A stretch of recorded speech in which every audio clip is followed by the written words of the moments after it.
Mirada Económica. Hola, hola, ¿cómo les va? Mirada Económica en el aire, este programa señero de la señal de noticias, Canal 24 Horas.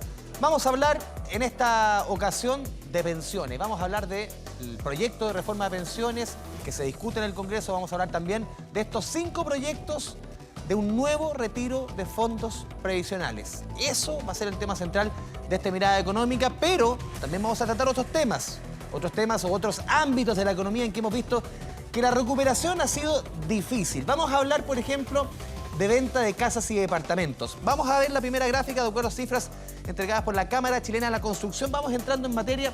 A ver, entre enero y marzo, este dato es sabido hace una buena cantidad de días, se vendieron 8.580 unidades entre casas y departamentos, entre enero y marzo. Si lo ponemos en perspectiva, esto lo vemos en la siguiente estación. A ver, esto representa una caída de 13% en un año. Es la cifra más baja en ventas en 4 años para un trimestre cualquiera en cuanto a ventas inmobiliarias. Vamos con la siguiente estación.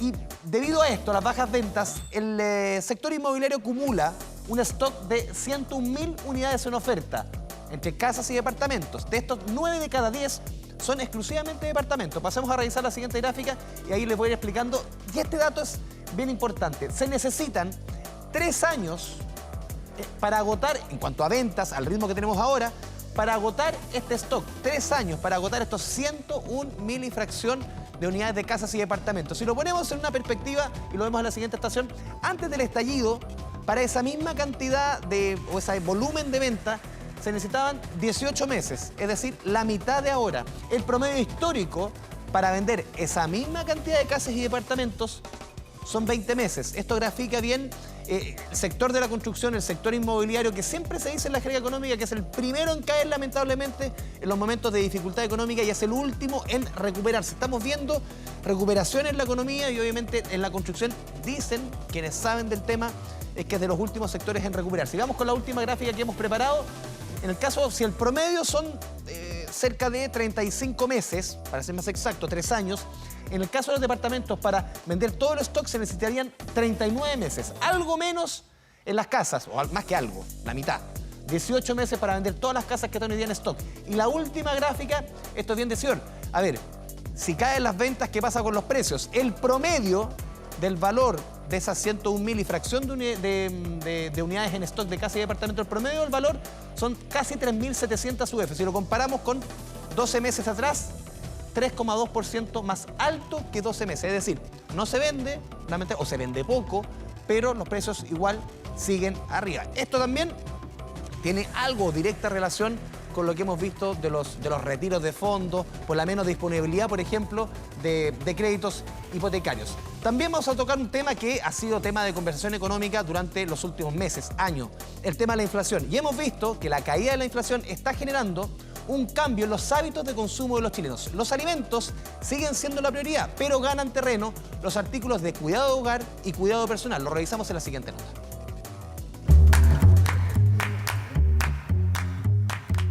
De seguro usted utiliza este carrito de supermercado al menos una vez al mes. Pero ¿cómo cambian nuestros hábitos de consumo a medida que baja la inflación? Cuando va al supermercado, ¿cuáles son los productos que no pueden faltar?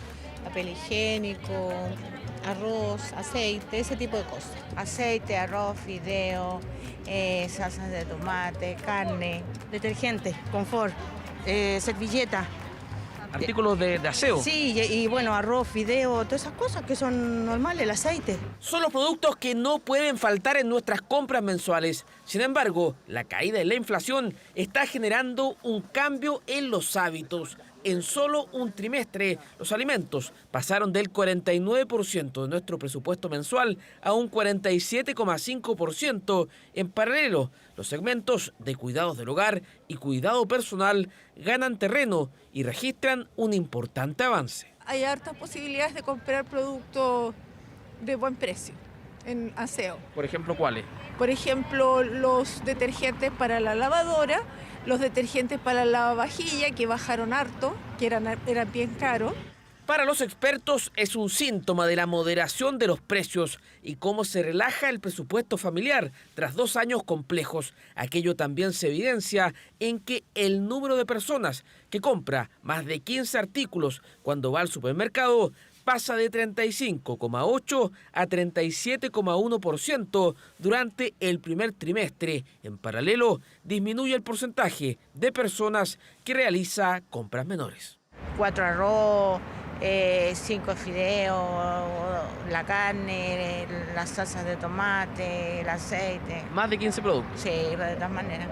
Fácilmente uno sale con 15 cosas cuando va al súper. El año pasado, con los niveles altos de inflación que teníamos en el país, el consumidor lo que estaba haciendo era ir en cada viaje a gastar lo justo y necesario. Entonces gastaba un menor presupuesto en cada viaje y salía más veces a realizar sus compras. Mientras que, por otro lado, hoy con mayor disponible vemos que empieza a recuperar y ya está en torno al 37% de participación, lo que es la compra de despensa. ¿Pero dónde compran mayormente los chilenos? Un 62,5% prefiere los supermercados o los hipermercados, mientras un 37,5% opta por los almacenes, ferias libres o distribuidoras. En tanto, las compras por internet definitivamente llegaron para quedarse y hoy ocupan un lugar importante en nuestros hábitos de consumo. Sin duda, estamos viendo un escenario en que se está normalizando el crecimiento de las ventas vía internet. Si ya creció un porcentaje elevado, el que siga creciendo las mismas tasas implica de que crezca aún más en cantidad de lo que había crecido los meses anteriores. Una radiografía al consumo que deja en evidencia cómo nuestros hábitos van cambiando a medida que avanza o retrocede el costo de la vida. Ya volvemos a Mirada Económica con la conversación que yo les había dejado planteado antes de la nota, antes de las gráficas. El tema de reforma a pensiones, también los 5 proyectos que se tramitan en el Congreso, que se han presentado después del término de esta veda parlamentaria, en términos de proyectos que no se podían presentar en un año, dado el rechazo el año pasado de un nuevo proyecto de retiro. 7 de junio se cumple esta veda y ya se han presentado 5 retiros de fondo previsional con todas las características. Estamos aquí en el estudio con Rodrigo Gutiérrez, gerente general de CIES, para entrar en esta materia. Rodrigo, ¿cómo te va? Bienvenido a las 24 horas. Hola Andrés, buenas tardes, ¿qué tal? ¿Cómo estás? A ver, cinco proyectos, sabemos, ya la literatura sabe, ya tenemos la historia de lo que pasó con los retiros. ¿Cómo ves tú? Se termina esta veda, pero vuelven los proyectos. Claro, estamos a puertas también de elecciones. ¿Cómo lo ven ustedes? Yo creo que es un fenómeno político, esencialmente político, de algunos diputados que ven esto una oportunidad para conectar con la ciudadanía en términos de lo que son sus demandas financieras y económicas contingentes a puertas de un proceso eleccionario en los próximos meses. Principalmente eso. Sabemos de que en todo caso no tendría eco esta vez en el Parlamento, por lo tanto nosotros tenemos baja expectativa de que esto prospere. Pero usted ha sacado los números en CIEDES respecto, por ejemplo, a cuántas personas quedarían sin fondos. Hoy día tenemos cerca de 12 millones de afiliados al sistema. ¿Cuántos cotizan regularmente? Sí, respecto de eso importa señalar de que primero, de esos casi 12 millones de afiliados, hay más de 1.300.000 personas que no tienen hoy día saldos en sus cuentas como resultado de los 3 procesos de retiro previsionales anteriores, claro, y probablemente producto de que después de aquello no volvieron a trabajar o a cotizar. De tal manera que hoy día tenemos aproximadamente un 11% de personas que no tienen saldos en sus cuentas. Y si hacemos el supuesto de que estos retiros de fondos o estos proyectos de retiro de fondos previsionales que tú señalas que ya van 5, puede que surjan más, pero que probablemente se fundan después en alguno. Y haciendo el supuesto además de que la configuración de ese proyecto de retiro sea similar a los que ocurrieron porque en los años para retirar anteriores. El 15, el 10, hay de todo. Así es. Pero en la configuración de los, como se aprobó el primero, segundo y tercero, que son similares. Muy parecido. Si hiciéramos un supuesto de que se configuraran de esa manera, nosotros estimamos que habría un 22% adicional de personas que, de retirarlo todo, quedarían sin saldo en sus cuentas. Y eso hace un total de aproximadamente 4 millones de personas, del total de 12, que quedaría sin saldos en sus cuentas, es decir, más de un tercio, 1 de cada 3 afiliados al sistema quedaría sin saldos en sus cuentas, y eso nos parece que es una mala noticia, representa un daño previsional importante, si lo que nos importa es justamente construir un mejor sistema de pensiones para que las personas puedan tener mejores pensiones en el futuro. Pero te hago 2 preguntas en una, porque uno podría también sostener, sobre todo en personas, no sé, no decir mayores, pero de 40 años para arriba, que tienen 2, 3 millones, que son personas que a la larga han vivido al margen del sistema previsional. O sea, si una persona acumula los 50 años, por decirte, 3 millones, 2 millones, porque derechamente entra y sale el mercado laboral o trabaja más bien en la informalidad. Es un punto, o sea, son personas que el tema previsional no sé si lo tienen muy en la brújula.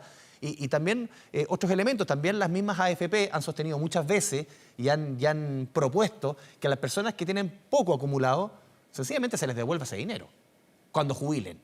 Nosotros sabemos que ese es un argumento que se planteó y tuvo relativo éxito, cuando se planteó en el contexto de la discusión de los 3 primeros retiros. Decía, mira, las pensiones son tan malas que si le sacamos un poco van a ser igual de malas, digamos. Eso fue lo que se argumentó. Pero la verdad es que a nosotros nos parece que es un argumento falaz, es tramposo, en el sentido que en definitiva nos distrae del objetivo principal. Hoy día discutimos la urgencia de una reforma de pensiones por la falta de ahorro, que financia saldos para financiar futuras pensiones. Cualquier política, cualquier iniciativa que vaya en contra de ese camino, es decir, de fomentar el ahorro, de incrementar el ahorro, la verdad es que nos hace un flaco favor. Un flaco favor a las propias personas, que al final de su vida laboral van a enfrentar pensiones más bajas que las que aún podrían tener si es que no se hicieran estos retiros. Pero hay parlamentarios, Rodrigo, que sostienen que o condicionan un eventual regreso de las negociaciones de reforma de pensiones a un retiro. O sea, si no avanzamos, si seguimos con esto en el congelador, retiro para adelante. Uno dice, es bien contradictorio. Así es que esta discusión es bien contradictoria. Me resulta a mí difícil intentar de racionalizar esta conversación para analizar propuestas que de nuestra parte creemos de que son bastante irracionales e inconvenientes para el país. Primero, veamos que estamos hablando del 7º retiro, ¿verdad? Sí. Es que en la práctica han habido 3. Exacto. Como hubo 3 que se aprobaron y hubo 3 que no se aprobaron. Los 3 que se aprobaron también en un contexto muy excepcional. Estamos hablando de pandemia, estamos hablando de que las personas estaban enfrentando necesidades urgentes, desempleo al alza, baja actividad económica, problemas serios, y donde el balance del sistema político fue de que las ayudas del gobierno no estaban llegando ni con la profundidad ni con la oportunidad que se requería. Y de ese punto de vista, los políticos en el Parlamento llegaron a un acuerdo y dijeron, mira, esta es la solución producto de que no hay otra alternativa. Se aprobó el primero, se aprobó el segundo, se aprobó el tercero. Nosotros siempre planteamos la inconveniencia de aquello, básicamente porque el efecto principal sería en el mediano y largo plazo en contra de las propias personas y de sus futuras pensiones. Eso es algo que estamos viendo hoy. Pero a su vez también anticipamos los efectos negativos sobre la economía y el efecto en el gasto y por lo tanto en la presión inflacionaria que hemos vivido hasta el día de hoy. Por lo tanto, los efectos negativos de los 3 primeros retiros son consecuencias que estamos viviendo hoy. ¿Qué pasó después? ¿Por qué se rechazó el 4., el 5. y el 6.? Bueno, básicamente porque yo creo que la sensación, la percepción, la temperatura también del debate político llevó a que los parlamentarios se dieron cuenta que, primero, no era tan urgente, 2, porque estaban viendo y palpando los efectos negativos de la inflación y el proceso de contracción económica, y llegamos así ahora, luego de esta veda, a un nuevo impulso por hacer estas medidas, pero que la verdad es que, insisto, yo creo que hay 2 motivaciones, una político-electoral y 2, esta otra suerte de, entre comillas, advertencia o amenaza o cuasi amenaza en esto de plantear algo así como que reforma o retiro. La verdad es que nos parece absolutamente improcedente y nos aleja del foco central que tiene que ver con buscar un acuerdo en pensiones para poder avanzar. Para ir cerrando este tema de los retiros, uno ve los números, por lo menos que se han planteado, serían, si es que se plantea en las mismas condiciones que tú mencionabas al inicio, como fueron el primero, el segundo y el tercero, serían alrededor de 18.000 millones de dólares que ingresan a la economía. Así es. ¿Qué efecto tendría eso en la economía? Gente podría decir, a ver, ¿saben qué? Entre los retiros, los IFE fue mucho más plata, fueron casi cerca de 100.000 millones de dólares, ahora serían 18.000, no es tanto. ¿Qué efecto tendría en la economía? A ver, varios efectos. Primero, que no hay que sacarles la vista, que pues es el efecto principal. Primero, son saldos que las personas retiran de sus propios ahorros y por lo tanto van en sacrificio de sus propias pensiones. Los principales perjudicados son las propias personas que ven afectadas sus pensiones futuras. Eso es lo primero. Los efectos colaterales o negativos que esto tienen que ver con esta mayor inyección de liquidez a la economía. Estamos hablando de que así como en los retiros anteriores fueron todos del orden de los 20.000 millones de dólares en total, los 3 retiros en torno a los 50.000 millones de dólares, la proyección que nosotros hacemos es que si se repite la misma configuración, se van a retirar en esta ocasión, si es que avanzara, creemos que no va a avanzar, del orden de 18.000 millones de dólares. No todo va a gasto, probablemente alguno de esos recursos irá al pago de deuda, otro irá a otras alternativas de inversión o tal vez incluso a otras formas de ahorro previsional como el ahorro previsional voluntario, que fue lo que vimos en experiencia anterior. Pero, sin embargo, si una parte importante de aquello fuera a gasto, por cierto que eso va en contra del proceso de control de la inflación con el cual hemos estado combatiendo durante los últimos 2 años. Rodrigo, vamos a ir a la pausa aquí en Mirada Económica y al regreso quiero que hablemos de reforma de pensiones, este proyecto que se discute en el Congreso. Vamos a la pausa.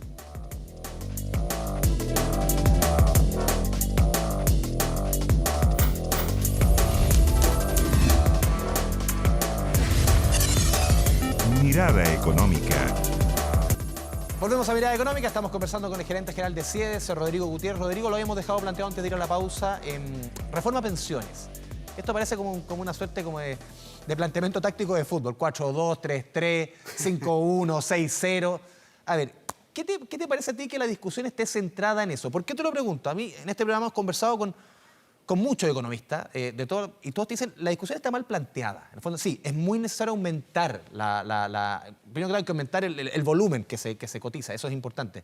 Pero hay temas del mercado laboral, hay temas de la informalidad, que son más importantes incluso que la discusión que se está centrando tanto en este 6%. ¿Cómo lo ves tú? A ver, yo creo que la distribución del 6% efectivamente representa el principal nudo sobre el cual es difícil avanzar en la reforma porque no hay acuerdo respecto al destino de ese 6%.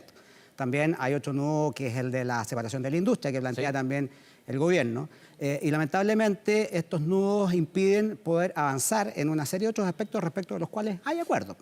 Y lamentablemente, nuevamente, el sistema político es incapaz de superar esas diferencias y poder avanzar en aquello que la gente está esperando. Convengamos de que esta es una discusión que se viene dando ya hace 10 años y que la verdad es que habría que preguntarse también qué es lo que está pensando y sintiendo hoy día la gente en la casa cuando ve este debate. Porque si uno es justo, por ejemplo, el planteamiento del gobierno respecto al original ha cambiado harto.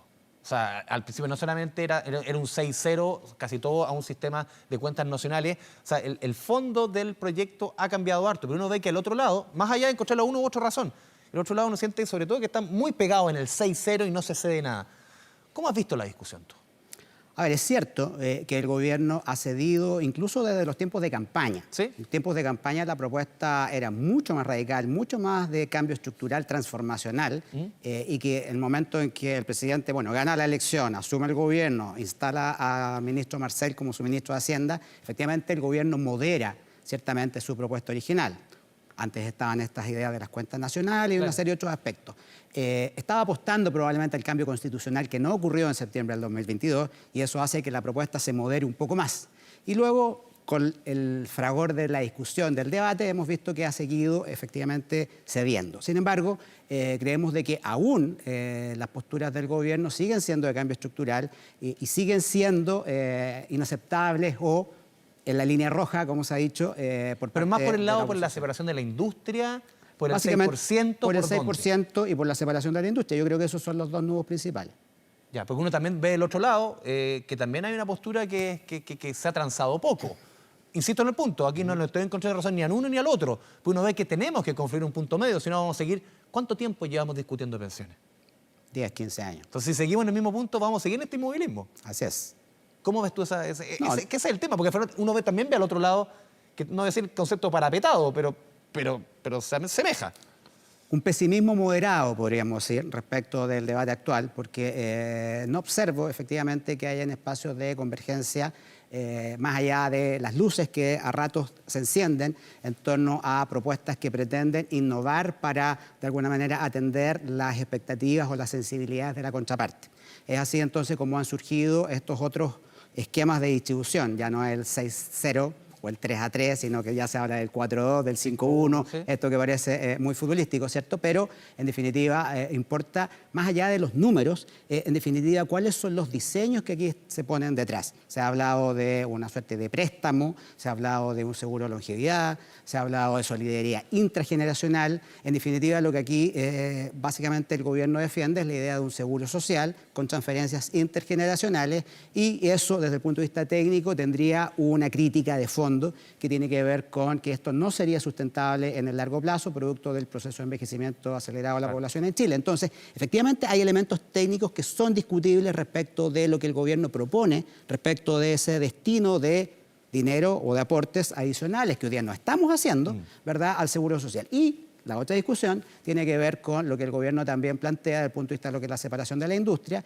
respecto de lo cual también uno puede hacer observaciones técnicamente fundadas respecto de que esa propuesta no tendría el sustento técnico ni la evidencia suficiente como para asegurar lo que el gobierno plantea de que permitiría efectivamente subir las pensiones o reducir costos, que es un poco lo que el gobierno sostiene. Rodrigo, lo que uno ha escuchado de la oposición insistentemente es que con la PGU, que comenzó a regir hace 2 años, 4 meses, a principios del 2022, el tema solidario está zanjado.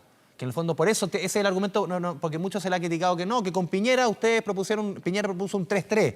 Claro, la derecha dice, con la PGU esa discusión cambia, o sea, por eso tiene que ser 6-0. ¿Tú coincides en ese punto y con la PGU está zanjado esa discusión solidaria? Yo creo que efectivamente el escenario cambió y el diagnóstico es distinto. Eso es un hecho. Pero tanto como para decir ahora tiene que ser 6-0.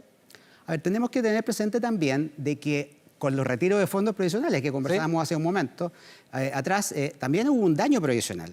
Y por lo tanto, hoy día la tasa de cotización adicional que estamos discutiendo debiese ser a lo menos de 3 puntos adicionales para compensar recién ese daño previsional. Eso es lo primero. Por lo tanto, si realmente queremos hacer una mejora de las pensiones futuras, tenemos que pensar en un aporte que vaya más allá del 3%.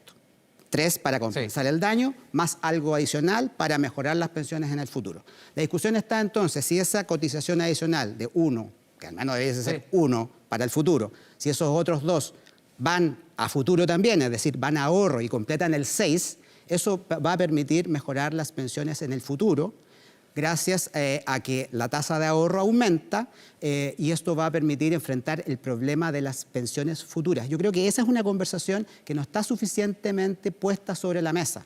Los trabajadores actuales, que van a ser los pensionados del mañana, van a estar enfrentados probablemente a pensiones peores en términos relativos a las de los pensionados actuales. ¿Por qué? Básicamente porque van a vivir más, por lo tanto van a tener una sobrevida mayor, eso es algo que lo estamos viendo y está proyectado y es técnicamente prácticamente indiscutible, y a su vez también van a estar enfrentados a rendimientos, es decir, a rentabilidades menores sobre sus inversiones. Por lo tanto hay que tener cuidado cuando se dice queremos mejorar las pensiones hoy a costa de los aportes de los trabajadores de hoy, lo que estamos diciendo y no se dice es que quienes van a pagar aquello son los trabajadores de hoy con cargo a sus caída o menores pensiones del mañana. Sí, Rodrigo, se nos va el tiempo. Te lo preguntaba al inicio. De los 12 millones de afiliados, casi 12 millones, ¿cuántos cotizan regularmente en nuestro país? Son del orden, varía en función de la cantidad de personas que pertenece al mercado del trabajo. Hay afiliados que son pensionados y hay afiliados cotizantes y los que cotizan. ¿Pero cuánto cotizan regularmente? ¿La mitad? Sí, del orden de 6 millones. O sea, con ese volumen de cotización regular, ¿es sostenible esta discusión? Bueno, cuando tienes que la mitad de las personas cotiza, también el argumento que tengas con la mitad que la gente cotice del volumen total es muy bajo.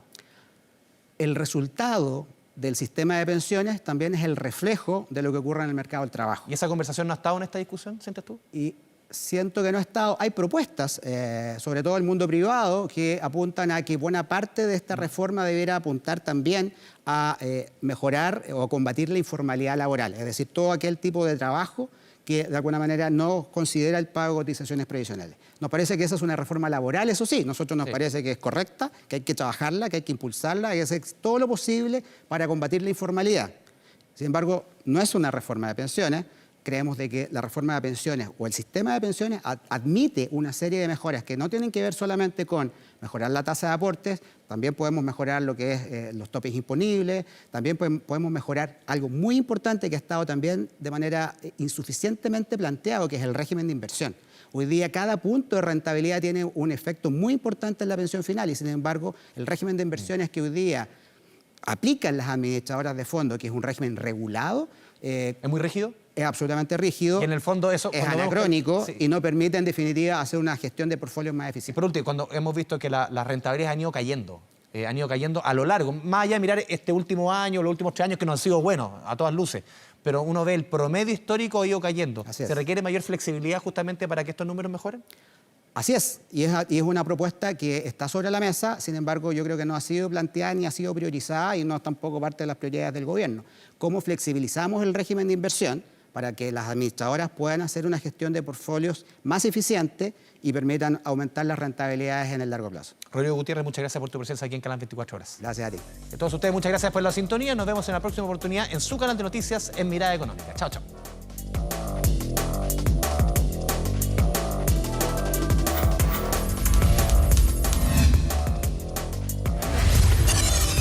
Mirada Económica,